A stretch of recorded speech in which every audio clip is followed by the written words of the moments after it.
So this is kind of a little video about numerology. Uh,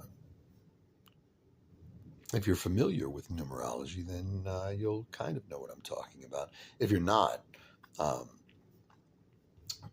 typically in numerology, you reduce a number down, right? So if the number's 44, you add the 4 and the 4, and it's 8, right? If the number's 13, you add the 3 and the 1, and it's 4. My mother was born on September 13th. And she always made a big deal out of it if it was a Friday, because I think she was born on a Friday the 13th. And anytime Friday the 13th came around, she would mention it. And this is something I noticed a while back, but I'm going to share it. My mom passed away on the 26th of January, 2023. Interestingly, 13 days after the 13th of January, which was a Friday the 13th, she let us know. And the interesting thing, this has to do with my present address and every address that my mother, that I can remember that my mother ever lived, every house that she ever lived in, every one adds numerologically to either 13 or 9. And now technically in numerology, you want to reduce it, the 3 and the 1, to 4, right? So technically every house she ever lived in adds to 9 or 4. And what I mean by that is the last address that she lived in was 3321. Add the 3 and the 3, you get 6. Add the 2 and the 1, 2 to the 6, you have 9, right? And it was like that constantly. We lived at 418 Roberts.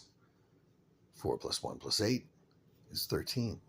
Of course, you add it to 4, but considering my mother's birthday was 9/13, I don't always do the adding to 4 bit, I think it's interesting. We lived at 2434 West 4th Street. 2 plus 4 is 6. 3 plus 4 is 7. 7 plus 6 is 13. Every house. Every single house. 819 Nursery Avenue is the first house that I remember ever living in.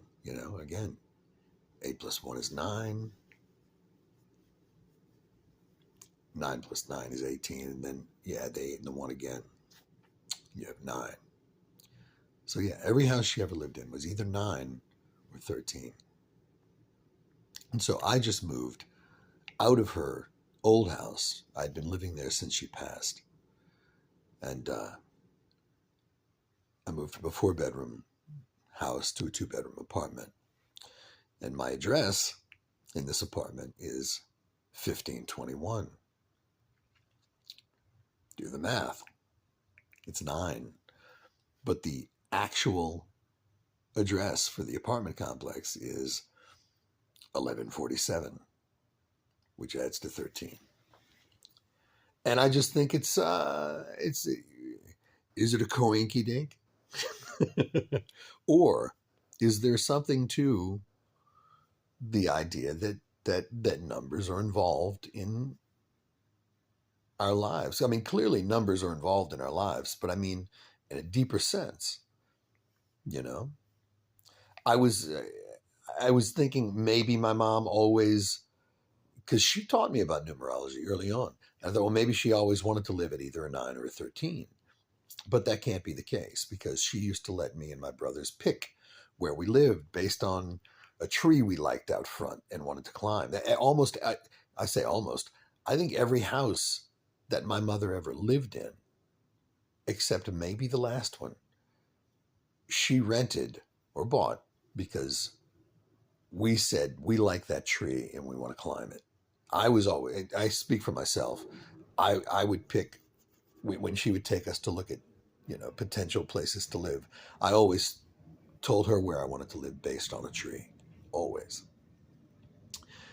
So it couldn't be that she just chose these houses based on numerological data.